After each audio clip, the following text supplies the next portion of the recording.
It feels like yesterday when I came to Collinsville, just trying to do my work, and I was looking for a place to spend the night. Do you remember that? Yes. These men are unlikely friends. Hernan Prado is an architect from Ecuador. Ernest Willingham is a farmer from Dekalb County, Alabama.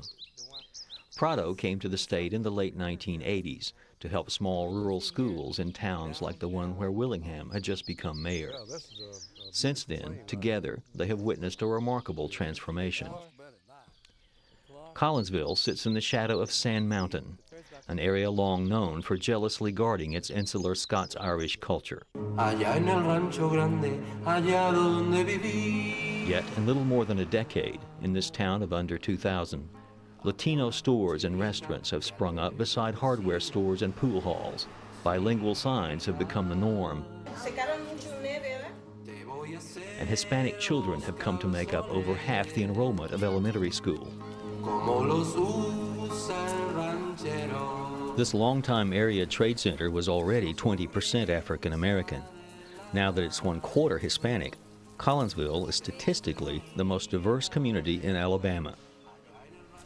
The mythical culture of Mayberry has met the rapidly growing reality of modern multicultural America. I grew up in a culture that was all white, but the whole country has changed since then, and most people have changed with the time. There were some that didn't still, want to mix together. I think most of them did. It was easier than I thought it was going to be, having American friends. There's a basketball court over there. It's a black neighborhood. If you go there every afternoon, there'll be like a bunch of Guatemalans, Hispanics, Mexican, and a lot of black, whites too. And you see a whole mix down there. It really messed up our community when the Hispanics came. It really threw a kink in our racial balance. Confused everybody. Nobody knew who to hate.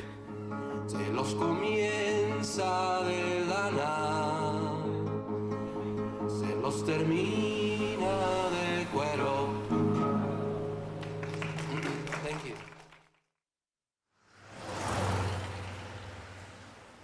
That's something that I would like to see in the future. The old school to become a cultural center. More than a common interest in the welfare of Collinsville, in one sense, these men share a common heritage. Native American culture plays a large part in the history of Mexico, Central and South America.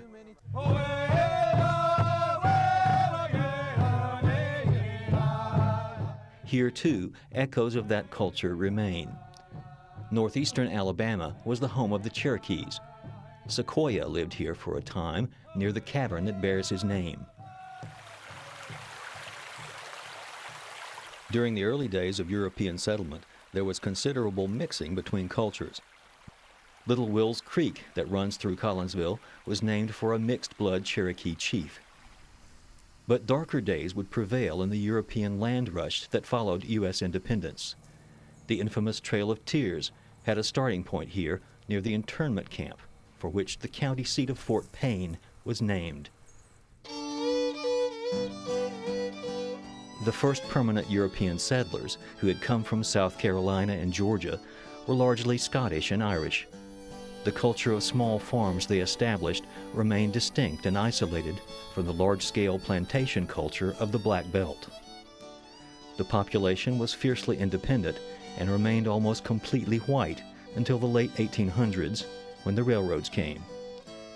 The isolated mountain settlements remained largely unchanged even then, but a degree of diversity came to trading centers like Collinsville. Welcome to Collinsville, Alabama, this tranquil little town. When I was a small boy, we used to come to Collinsville. We'd come on Saturdays usually, and wagon and mule. And there was no other town. This was the town. We'd come and watch a movie, and we'd spend the day. The first blacks I saw was when we'd come to Collinsville. There was not a black that lived anywhere around where I grew up. My whole world was 10 miles around where I lived.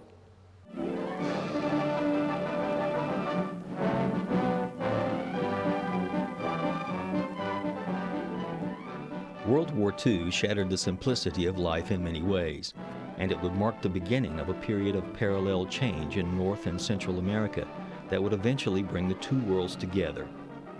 The war experience exposed soldiers from isolated areas to a wider world. After the war, as the United States was experiencing the baby boom, a population explosion was also underway in Mexico and Central America.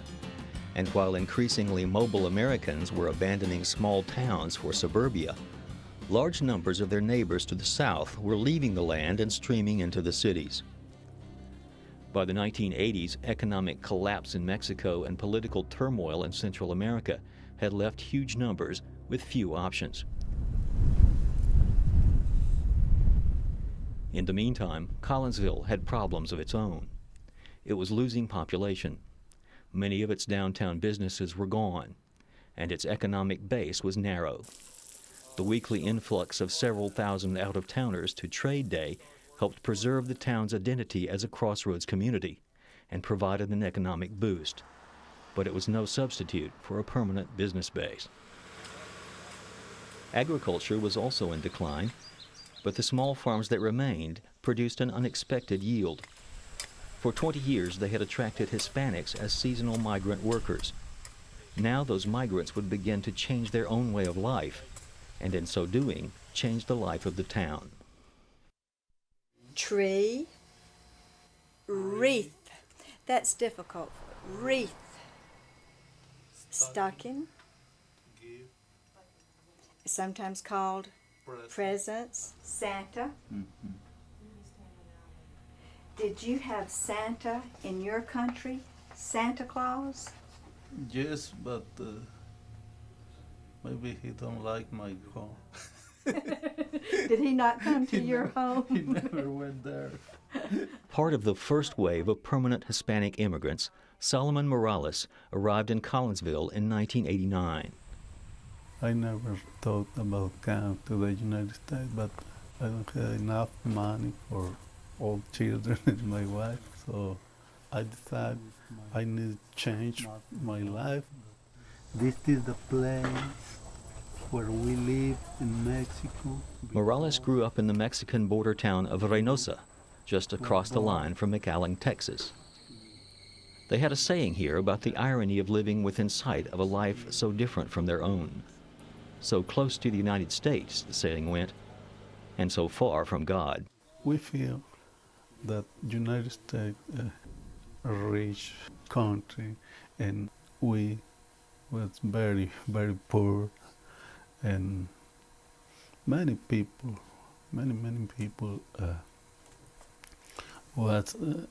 were in our situation. This when I was 17 or 18. Still, when he chose to come to the United States, it was as a last resort after a lifetime of struggle. My father was a farmer. He had a small farm. So all our family worked on it. We are 5 children. We start working at farm early. When other boys was playing, we was working. It was hard, but hard work don't kill nobody.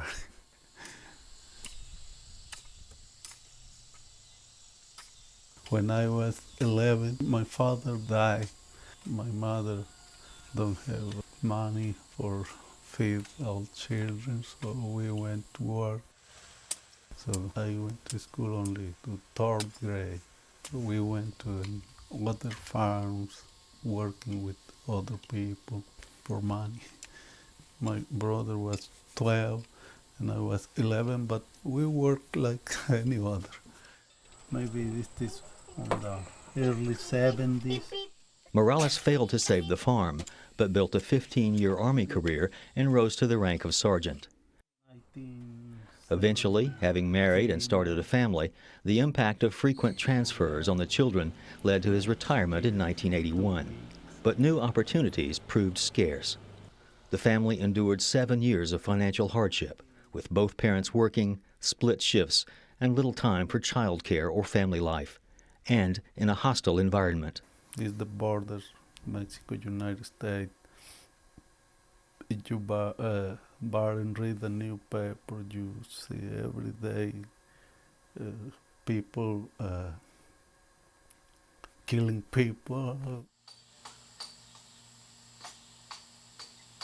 After being granted a resident card for farm work, Morales' first job in Alabama was picking vegetables. He lived in a barracks with 40 other Hispanics and worked long hours for little pay. The most money that I got in a week was $110, working more than 10 hours a day, and sometimes 6 days a week, sometimes 7 days a week. It was at this point that Morales learned about a poultry plant in Collinsville. At $5 an hour, an entry-level job at Kegel's would triple his income in a 40-hour week. Morales was hired on an assembly line in the packing department. After several years there, he was put in charge of it, and in time hopes to advance even further. I want to prepare before, and when I be ready, the chance will come to me. Despite his determination, Morales' first years in Alabama were trying ones. I live along here maybe a little more than 5 years, maybe 6 years, and my family in Mexico. It's very, very, very hard. Adding to his isolation, the fact that at the time there were so few fellow Hispanics. The adjustment was a gradual one, for the new immigrants and for the town. I didn't think a whole lot of it other than a few Hispanics were trickling into town. I think it was a sort of a curiosity, and for those of us that have traveled to any extent, I think the immediate response for many of us was to reach out, to try and make them feel welcome. When I went into Mexico and Guatemala and Honduras and Nicaragua, when I stopped and talked to people, they say, "Come in, mi casa es su casa." Sam Roberts had grown up on Sand Mountain, but had worked as a contractor building grain mills in Central America. When someone understands... Back in Collinsville, he hired Solomon Morales as a part-time laborer, but got more than that in the bargain. We got a chance to talk a lot, and we just got to be good buddies. I introduced him to everybody as being the finest man anybody'd ever want to know, and got him acquainted with the community and the people he needed to know. And we've always helped each other. He's an honest, upstanding man. Later, when I came here with my family, he asked me if I need a land to live. He told me I have a small lot and I can buy cheap. On this land, over the course of 6 years, one by one, he has gathered his family members. Together, they have built the settlement where Morales and his wife now live, surrounded by their children and grandchildren. He has finally found the life for which he has so long been striving. I am 100% better, not only in the economic aspect, but I am seeing every day my children, my grandchildren. So now we are all together and we help each other. That looks wonderful. Over a 2-year period, in his spare time, Morales took English classes, studied American history and government, and was tutored by his friend, Sam Roberts. The reason I have this picture on my wall... In 1999, Solomon Morales became a United States citizen. When I took my citizenship certificate, they gave me a small United States flag in my hand. Really, I feel very, very good. My dream for my grandchildren is they go to college. I want them to feel proud to be Hispanic and live here in the United States and be good student, good man. I feel proud to be American citizen, but I am proud to be Hispanic. So I am two-time proud. Well, the first Hispanics moved next door down here in the late 80s. It really didn't dawn, I don't think, on us that they were here to stay probably until the frog pond was built. And then we saw a large influx. By the mid-1990s, the Hispanic population was no longer a charming novelty. Their presence was impossible to ignore on the streets and in rapidly growing mobile home parks, including an area known as Frog Pond. It began to be not a curiosity, but more amazing. You know, where have all these people come from, and how in the world have they found a little town of Collinsville? You know, Collinsville is where you know everybody.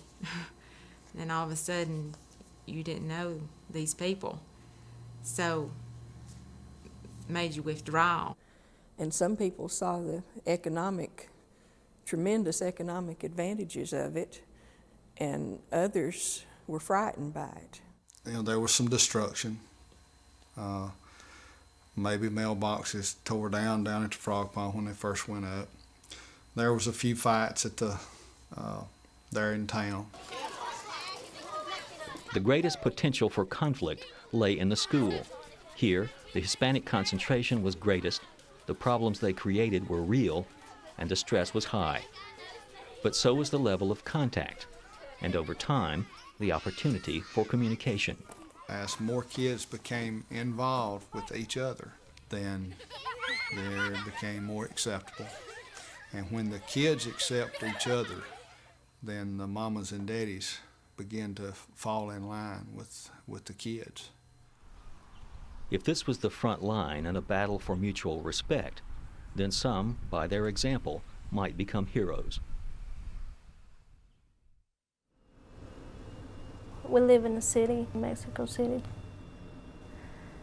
We only had 2 rooms. One was where everybody slept, you know, and the other one was the kitchen. And the bathroom, it was just outside. I didn't see my dad that much. He worked from 6 in the morning till 8, 9. My mom, she worked too, washing rich people clothes. And I have to take care of my little brother and sister, cook, clean, you know, and plus do my homework, study for tests. That was a little hard, you know, for a 10 years old. The only reason we came here, it was the economy and the security, because bad guys, they steal kids, you know, and sell them. It's the same guy tried to get me 2 times. You know, he went always to my house. You know, I was very, very afraid. After both her parents found work in the area, Juana Hernandez arrived in Collinsville in 1996 at the age of 13. It was strange. That was a great change, you know, from a big, big city to just a town, small town. I was scared at the beginning, but I was happy because I was thinking, well, we're gonna have a better life. And I was sad at the same time because I was like, I'm gonna have to learn another language. And how I'm gonna do it? You know, my entire life is gonna change. How I'm gonna go to school. Because of the language barrier, when she entered school in Collinsville, officials suggested she repeat 6th grade. Juana resisted. And I say, well, I'm gonna learn it fast, you know, I'll try my best. And, you know, they kind of laugh at me, you know, because I didn't know any English at all. But yeah, they say it was okay. So my first day of school, I remember everybody talking out, and I was just looking around, you know, because there wasn't any Hispanic people, that much. So I felt bad. I remember the first day I went home and I was crying. I was like, Mom, I can't do it. And my dad, he's always so nice. He said, it's gonna be okay, you're gonna learn fast. All the teachers, they were all very helpful. They try to help me, every way they can. Like Coach Edwards, he explained me everything. He say, just don't worry about it, do your best. A lot of times they asked what to do, like in Juana's case. She didn't need much encouragement. She worked hard, but she's highly intelligent. Oh, this is really funny. I remember me getting from school and, studying, reading a Spanish, English dictionary and watching TV, cartoons in English, Disney Channel, and saying, heard them saying words and not repeat them. And, that helped me a lot. By the end of her first year, Juana had not only held her own in 7th grade, she had won an award for the highest math grade in her class. By her second year, she no longer needed tutoring in English. By year 3, she was on the AB Honor Roll, the Beta Club, the math team, and the Junior Civitans. And by graduation, she had earned a college scholarship. I think that's because my family, especially my dad, he always taught me that I have to do my best. I have to become somebody. What's your name? Natalie. No? Juana's accomplishments have also earned her a degree of celebrity, among the first in a new generation who are both an example to Anglos of Hispanic achievement and a role model to their peers. And that's a lot of pressure. I can't do anything wrong. I have to do my best in everything. But it also makes me happy because my little cousin and, her friends said, well, I want to be like you. I want to be, smart. I want to be in the honor club and all that kind of stuff. I didn't do it just for me and my family, but for all the Hispanic kids, to make them think that we can do it too. But for the Cinderella story, this was not a happy ending. Juana's continuing education hinged on financial aid, but her scholarship to Northeast Alabama Community College had hit a snag. I got a letter that said, well, you got the scholarship, just send this back. So I was so happy telling everybody, well, I got this scholarship. But then I got to fill up the application and I got to a question, you're a legal resident? The problem? Juana Hernandez was not. Thousands come to the U.S. every day, but the rules are complex. The Immigration Service has a myriad of options for immigrants in different categories and circumstances. Tourist visas are issued only to those who have property and money, because it is assumed that they will spend the money in the United States and return home. Some special allowances are made for immigrants from countries where political conflict or natural disasters pose special hazards. But work visas are issued only to those deemed to be the most beneficial to the United States, highly educated or skilled professionals, and those who perform services not available from U.S. citizens. A few temporary exceptions are available to low-skilled workers sponsored by U.S. employers, but the supply is a tiny fraction of the demand. For the overwhelming majority of those from countries like Mexico, legal immigration is simply not available. Many, like Juana, choose the alternative. The wall they have, we climbed it and just run, so the immigration couldn't get us. And you have to run like 15 minutes so they can get you. Then after that, a man picked us up and we were in that man's house for about a month because he was asking for too much money, about $2,000 for each people, and they didn't have enough money to pay that.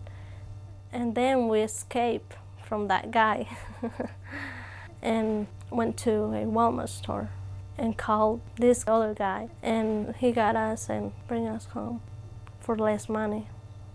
If you think about it, what I have gone through is not as much as the other people have gone through. You know, there's some guys that, you know, abuse from young girls while coming here. And, you know, I say, well, thank you, God, for helping us and, you know, having good luck. For those entering the country illegally, there is currently no provision for obtaining legal residency.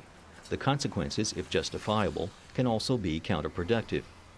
The inability to obtain a driver's license or insurance further limits transportation and employment opportunities or encourages driving without accountability. Not being able to open a bank account leaves immigrants, widely known to accumulate and ship money to relatives in their home countries, open to theft. And for undocumented immigrants like Juana, lack of access to resources such as education grants may convert potential assets for the society at large into liabilities. People that are here that do want to become citizens and do want to become productive need to be able to go to college, like the trouble that Juana had. We need to find a way to get them in school, because the more productive they are, the more they're helping us. Reflecting that growing sentiment, the IRS has recently created the W-7 classification card, which assigns a tax ID number and can replace the Social Security card for identification. Locally, other changes were in the works, prompted in part by the attention that Juana's story attracted. I had covered graduation, and I was there whenever Juana received her awards and her scholarships, and the thoughts of her not getting to use them were, you know, because of a technical loophole in the law, it was just devastating to a lot of us. And so I called around and checked around and did an article and contacted Dr. Campbell out at Northeast. I know these are complicated issues, but when you encounter a case like Juana's, you recognize pretty quickly what's right and wrong in this situation. Campbell secured approval for Juana's admission from the State Board of Education and new scholarship funds from private sources. And largely because of this case, the board revised state policy in November 2002, extending eligibility for in-state tuition and state-funded scholarships to qualified high school graduates, regardless of citizenship. In her second year at Northeast Alabama, Juana continues to excel. She's made very good grades. She was on the president's list, and I anticipate just a very bright future for her. What the people call, you know, United States and Mexico was the state of the opportunities, where you can do everything. What I was thinking it was, you know, so far it has been. Leftist guerrillas launched intense ground assaults in 2 residential districts of the capital shortly after midnight, and the fighting was still underway. They were coming in houses, schools, and everything. Kids were getting killed. Not all New Collinsville immigrants came out of economic desperation. Walter Ventura was living comfortably on a modest farm in El Salvador when his country exploded in civil war in the late 1980s. At school, one time when guerrillas, they used to come in there and they were fighting while the students were in there, so it's pretty scary. Walter was 7 when his mother, by then a legal resident, brought him to nearby Center, Alabama. It was the worst moment of my life. I couldn't speak to nobody. And every day that I got up, just waiting for the bus, I started thinking in my mind, you know, I'm gonna go to school, I'm gonna sit there, not say not a word the whole day, just go in there and sit with people I don't know. After moving to Collinsville, Walter, like Juana and many others, found allies in teachers Patricia and Johnny Mac Edwards, both lifelong residents from families whose roots extend to the town's earliest white settlement. Try to find out a little bit about the Indians. Patricia now specializes in working with Hispanic students, learning English as a second language. In Walter's first days here, she was his 3rd grade teacher. So when I got to Miss Edwards' class, it was a lot easier for me. She helped me a lot. I was like kind of shy because I didn't know if the other kids understand me and they were gonna make fun of me or anything. And she would go and start making me read books and say my ABCs and all that. Thanks to her, I learned a lot faster and better. He was an entertainer. He was a little comedian. When I was little, I always was making jokes, doing crazy things and all that. But I think that helped me a lot too. He just added a lot to our class, and he made it more enjoyable. And we just all loved him right off. Miss Edwards, she always talked to me and how to behave and all this stuff. So them 2 years I was in her classes, the greatest years of my school career. She was kind of like my mama. In Europe, during this time, the hate wasn't because of color. I told you a while ago, the hate was because of the ethnic separation. Johnny McEdwards teaches social studies at Collinsville High. He has also been Walter's physical education teacher and coach since the 3rd grade. He's a very funny man to be around, and he'll play around with me, and he gave me the feeling, that I got somebody to, a male to I can depend on, Every time I had a problem, first person I'd go to was him or Miss Edwards. With their 3 sons, the Edwards lived next door to the settlement at Frog Pond, and since early on, they had taken a special interest in the Hispanic community, well beyond their professional roles at school. The relationship with Walter had been especially close. He'd get on his bicycle, and he'd come up here and they'd play soccer, and then they'd break out the football and play that for a while. And he knew he could come up anytime he wanted to, and he did. If I work with somebody or live by somebody, I've got to get along with them. You get this bond between each other, and you care about them. And so when they tell you things then about their family, then you care about that family. And I think we see it in a different way than somebody else that lives here and is not ever around them except when they go up and down the road. That whole Edwards family, they're just a great family.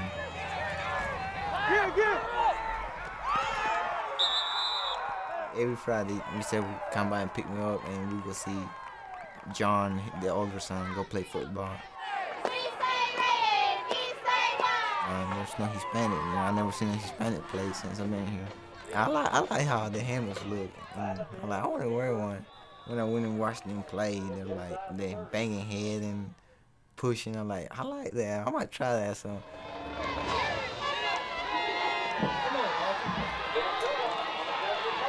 Coach told me in my 7th grade year, and he's like, come out and play, try it, There you go, Walter. I was kind of scared at the beginning, but I got used to it. I like it, so I'm like, oh, this is fun.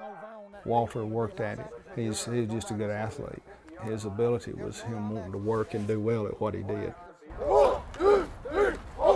At practice, in junior high and in varsity. Nick, you and Walter be quick as you can be. Go! The people who play the defensive nose for us here at Collinsville are always real little. They're so quick. Quick is better than big. A lot of times, he spent as much time in backfields as a lot of their people did. In his senior year, Walter Ventura was the leading tackler in Dekalb County, had the most sacks, was the MVP among defensive players and linemen, and was all-area, all-region, and all-state. A lot of Hispanic kids, most Hispanic kids told me they want to be like me. And since I started playing, there's a lot of Hispanics playing now. So I hope I'm make a good role model. Meanwhile, among non-Hispanics, Walter's high-profile success has brought with it widespread approval in the community at large. This is the rural South, and football is king, and any student who's very talented in those areas gets a lot of positive attention from not just the school, but from the community itself. And Walter certainly had a lot of that going for him. He's kind of served as a bridge. It was his personality. He's just outgoing. If there's ever anybody who's wanted to become assimilated and to become an American, it's him.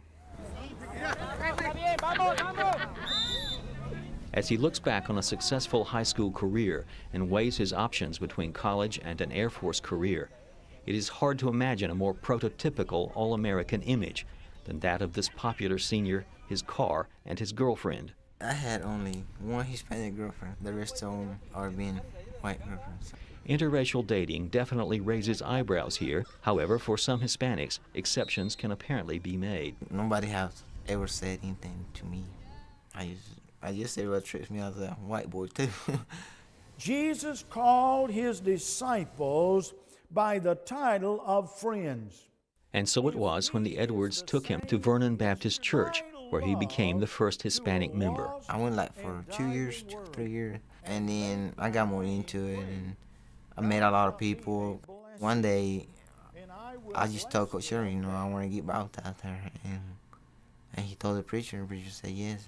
How are you? Our church is a very old church. A lot of old people, lots of old people. The Southern culture said that blacks and white weren't supposed to get along. Didn't say nothing about whites and Hispanics. So when Hispanics came to our church, they were acceptable. Not that blacks wouldn't be acceptable now, because they would be. They would be welcomed now.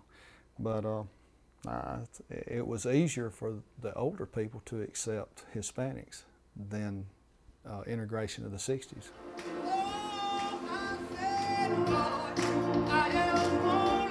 Collinsville has long had the county's largest black population percentage, although like the white population, it has declined primarily because of the economy.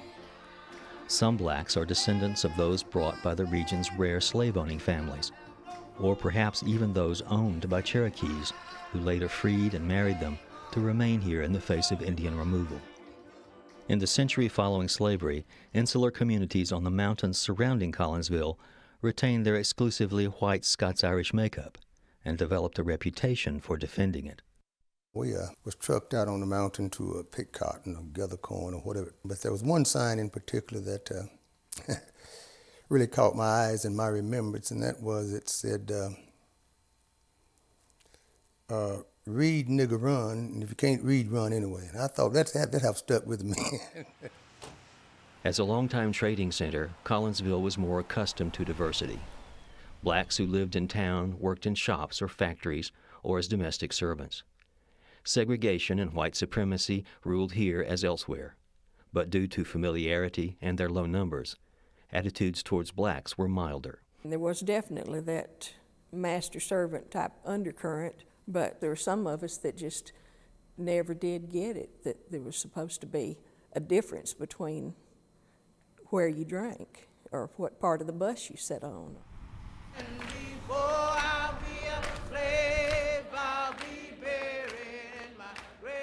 As elsewhere, when the civil rights movement came to Collinsville, the most highly charged issue was that of school desegregation. Collinsville contained one of only 2 black schools in the county. Here, as throughout the South, in the dual system, there was, in theory, parity.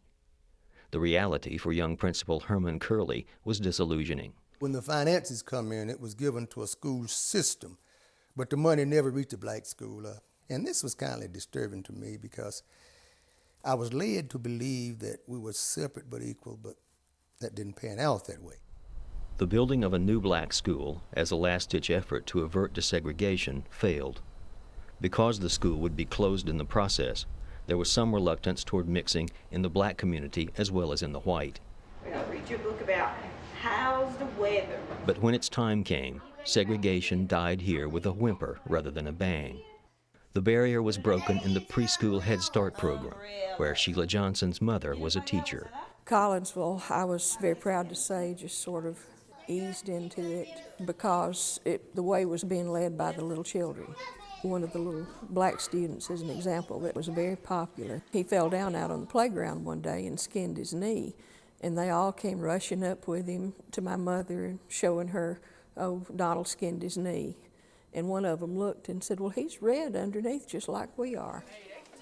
Tolerance did not always come so easily in high school, where conflicts developed, most notably over the issue of interracial dating.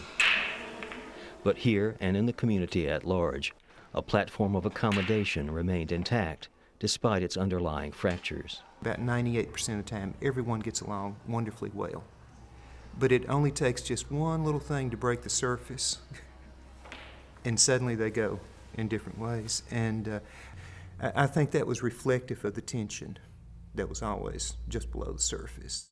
There was no threat from the blacks in numbers, and that made it much easier. And everybody knowing everybody, also in a small community. So though there is tension and there were sometimes racial problems, it was not nameless. Everybody had a name. It was closely knitted in most senses. Before the Hispanic come, I think that we had learned to put up with one another, let me put it that way. It was in this atmosphere that the new immigration began, forcing all three groups to compare similarities, differences, and their own attitudes toward each other. Blacks and whites had lived in this community together for so long. The roles were more figured out. And I think what I sense is we still aren't sure what the roles are. And there's a lot that's going to dig their heels in and fight it right to the very end. But times are changing and people are having to change with them.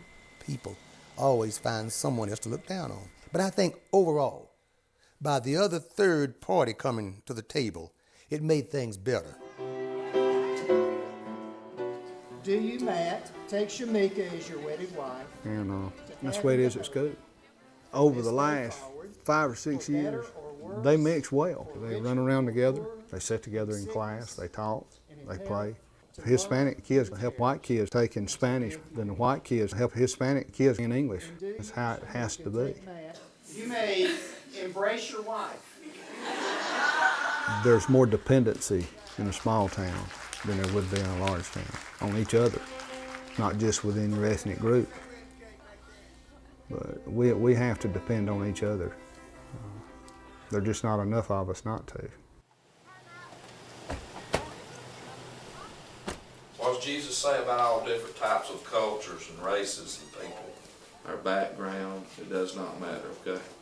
All right, again, who is our neighbor? Who's it include? Everybody. Collinsville is also a community whose self-concept is strongly linked to religious values. For a population of 1,600, there are 17 churches listed in the Yellow Pages. Half are Baptist, all are Protestant. The Catholic Church, 15 miles away in Fort Payne, conducts a Spanish-language Mass for a congregation that is now over 50% Hispanic. Perhaps a third are from Collinsville. Repeated attempts to establish a Protestant Spanish-language church in Collinsville have not been well attended enough to survive. But the often aggressive campaigns by some mainstream churches have enjoyed a measure of success. Hispanic children attend the regular services in significant numbers and typically make up over half of vacation Bible school classes. The parents have proved more elusive. We I think, underestimated how difficult it would be to overcome that race, language, cultural, whatever all the differences were. And then on the seventh day, God said to Moses, "Come on up." With the issue of denomination, language remains a primary barrier to attracting Hispanic adults. It is greatest among women, many of whom stay at home and, unlike their husbands, are not exposed to English in the workplace. But the obstacles are not unilateral. There's resistance on both sides. One side not wanting to lose who they are, wanting desperately to hold on, and then having people come say, "Come be a part of our church." That's a part of that very different culture. And on the other side, I don't think it's a sense of superiority, but a sense of this is who we are. And if you want to come be a part of who we are, that would probably be fine. But if you don't want to, we're not going to kill ourselves. I still think it can be done because it's been done elsewhere. And so we will continue to work to do that. I went and covered their Christmas pageant at the Baptist church in town this year. We had black, white, and Hispanic all together in the same little pageant. And I thought to myself at that time, what a change that was from the time when I attended that church as a child. And there were no faces there but white faces. It was a pleasure to see, and I think it reflects a lot of the changes currently underway in the town. We found out this place, it was great. I've been around New York, Houston, LA, Miami, but no place like that around where I've been. It was the image of a safe community with a religious orientation and traditional small-town values that attracted Marina Padilla to Collinsville. She is one of the new generation of middle-class Hispanic professionals who have come here to pursue their American dream as entrepreneurs. Like Walter Ventura, she is a native of San Miguel, El Salvador. In November 1989, she had completed her university nursing degree and was about to enter medical school. She was engaged to a captain in the Salvadorian army.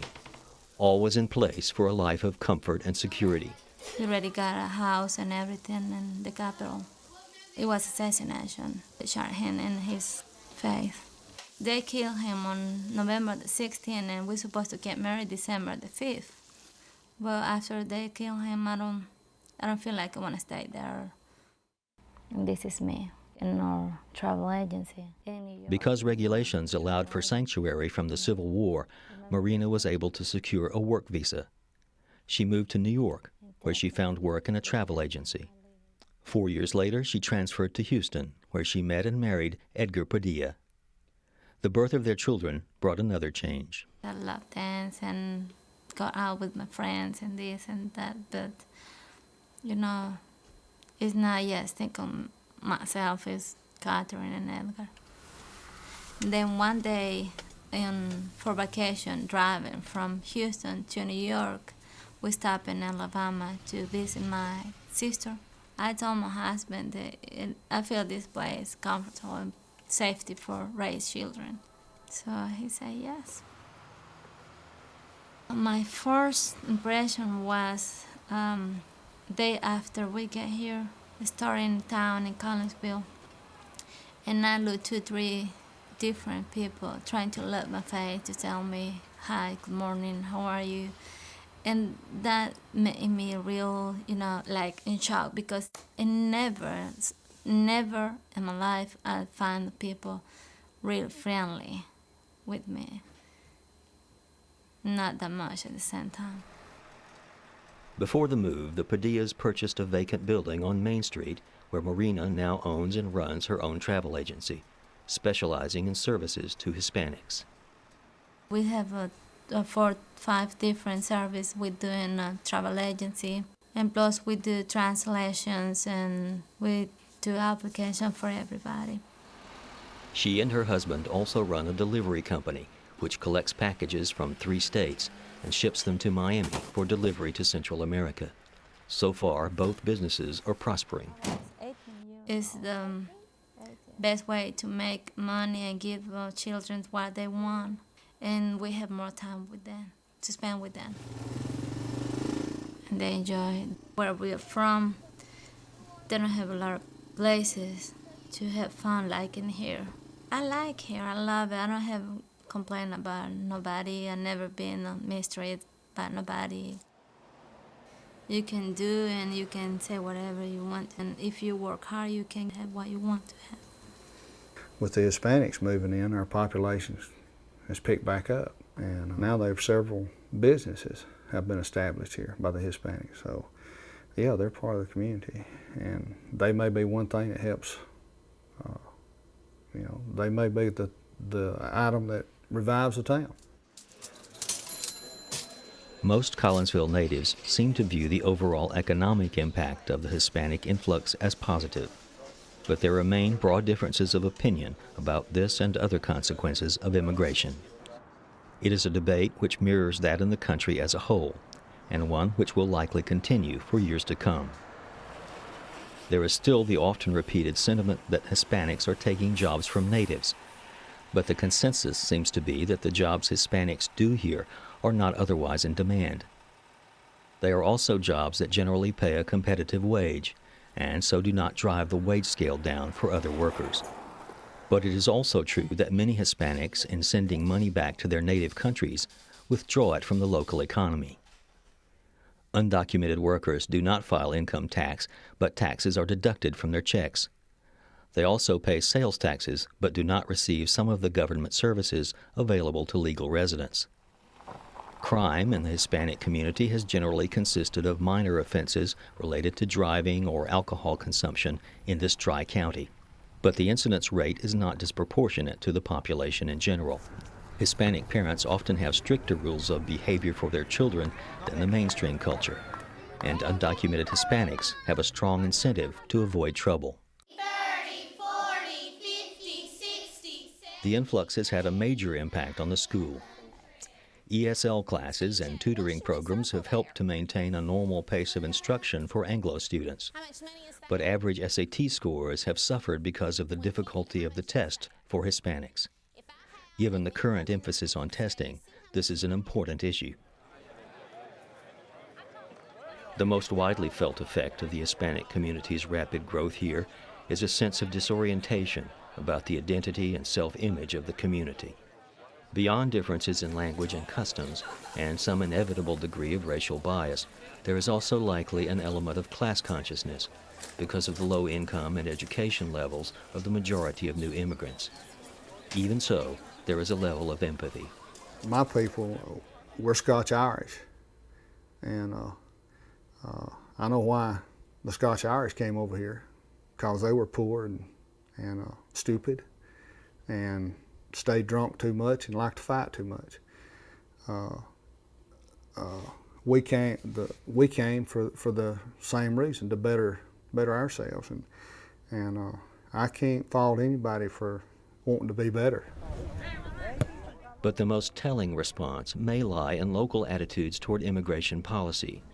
For while there is a nearly universal opinion that immigration laws should be strictly enforced, there is also the prevalent view that productive Hispanics already here, whether documented or not, should be allowed to remain. It's certainly a landmark. The reasons are partly economic, but also clearly a product of personal relationships, and according to Hernan Prado, a measure of the town's response to its own better nature. If we want to rate Collinsville as a multicultural community, as an inclusive community, and we have a range of 1 to 10, I would say that Collinsville will be in between 7 and 8. And that point is thanks to their people. It is a small community, very friendly, but they were always exposed to people from all over. It is this combination, according to Prado, that has made Collinsville a welcoming place, and an unlikely and uninvited symbol of something larger. When we started, I was very scared. People come to you and say, hey, Hernan, they don't like foreigners, they don't like anybody. But I never felt that way.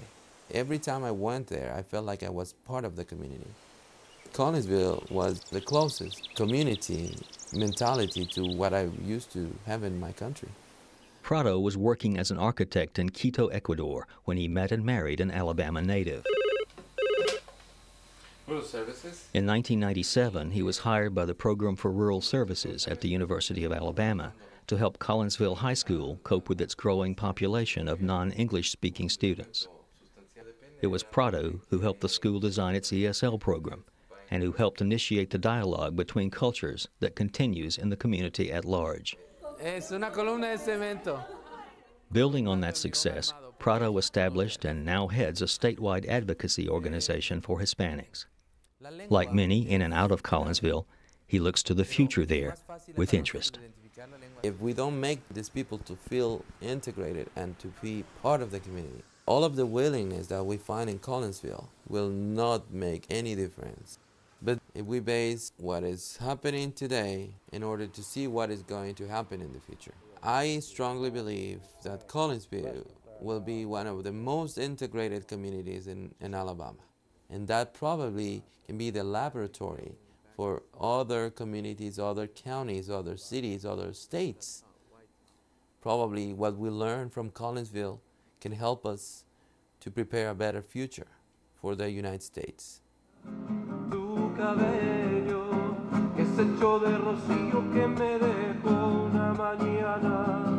I don't see any different than it's been since day one. Every nationality in the world is here in America.